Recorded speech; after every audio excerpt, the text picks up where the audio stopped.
business people, they travel for the first time to Northern Ireland by bus or train or whatever, and that's progressive. But I'd like to focus on the contribution of the institutions that were set up by the Belfast Agreement, which Liam has referred to. The North-South Ministerial Council, the identification of 12 areas for joint development, and the establishment of a secretariat in Armagh to support that. Now, it's fair to say that there's a lot of scepticism, particularly on the unionist side, about these institutions, to put it mildly. But it's heartening that at the recent North-South Ministerial Council on June the 12th of this year, that both the First Minister, Minister Robinson, and Enda Kenny Taoiseach spoke very positively about the institutions, and the ministers even agreed to swap telephone numbers so they could exchange contacts in between the formal meetings. So I believe that if you look north and south, we have two governments newly elected. They have a good chance of a full course of office. We have huge economic needs, and we have a huge demand by our populations for value for money for state spending. And all of this, in my opinion, adds up to a strong case for extending the frontiers of economic cooperation in the interests of the economic well-being of all of the 6 million people on this little island. Now, we've already made much more progress, I believe, than most people in the south understand.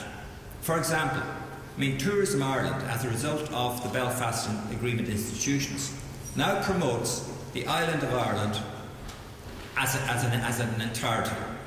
It has 160 people across the world who are working seamlessly to promote this island, whether it's the Giant's Causeway or the lakes of Killarney.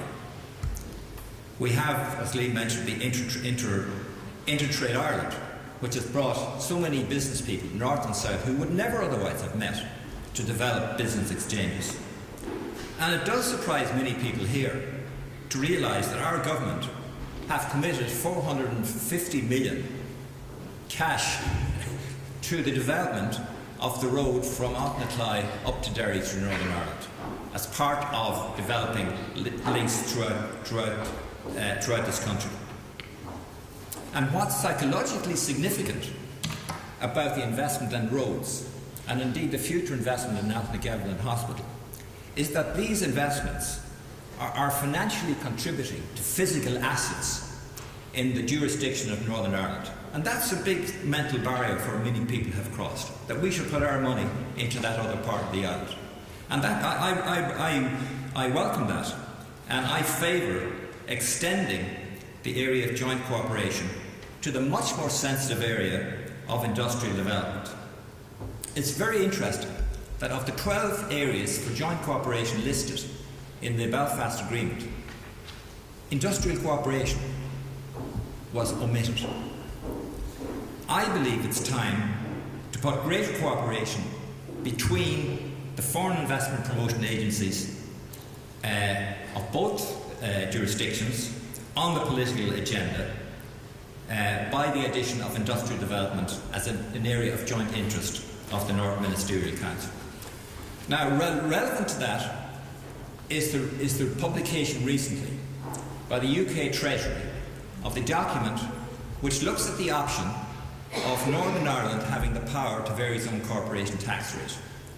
And the key objective from a Northern Ireland viewpoint is that they should be able to match the 12.5% corporate tax, which we have developed as our unique selling point in promoting foreign investment for the last 50 years, and which, as you know, coincidentally is under attack from Mr.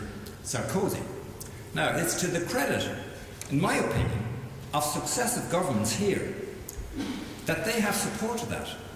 And Enda Kenny, after the North-South Ministerial Council, said he was fully supportive of the extension of the reduction of 12.5% tax in Northern Ireland, even though it would mean that much more competition for us with Northern Ireland for foreign investment.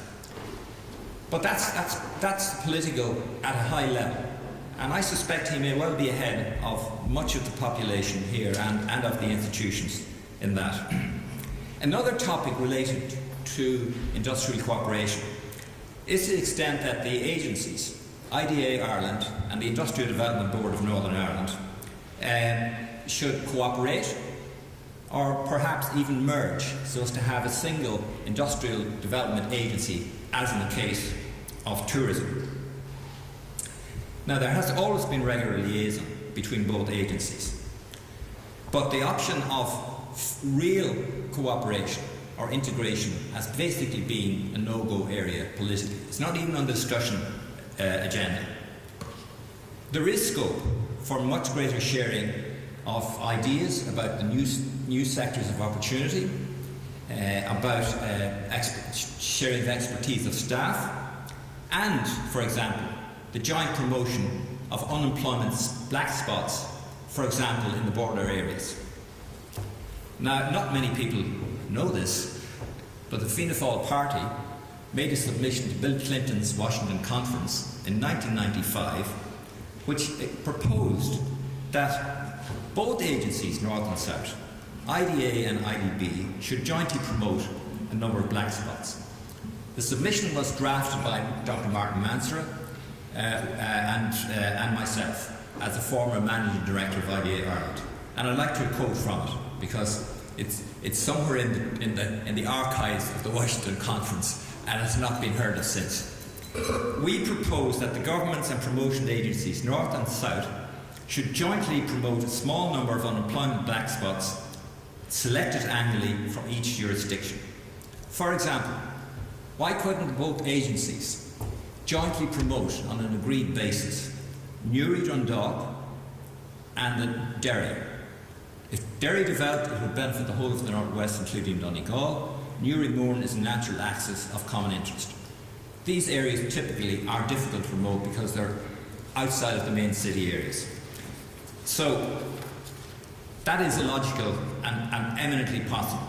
So if both governments are prepared to get engaged to such an extent in promoting industrial development that our government is prepared to support a reduction of the 12.5% tax in the north, then why not extend the natural boundaries of industrial cooperation in the way I've suggested?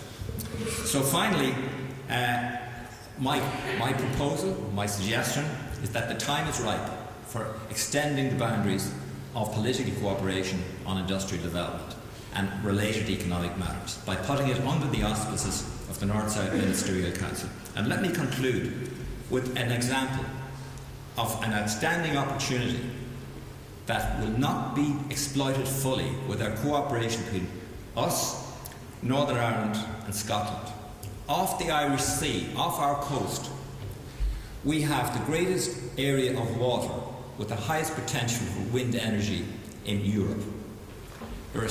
There are offshore wind farms planned on the British side and on our side that involve 60 billion of investment in infrastructure and the whole network and so forth. That 60 billion is almost equal to the 67.5 billion that the IMF bailout, EU bailout gave us.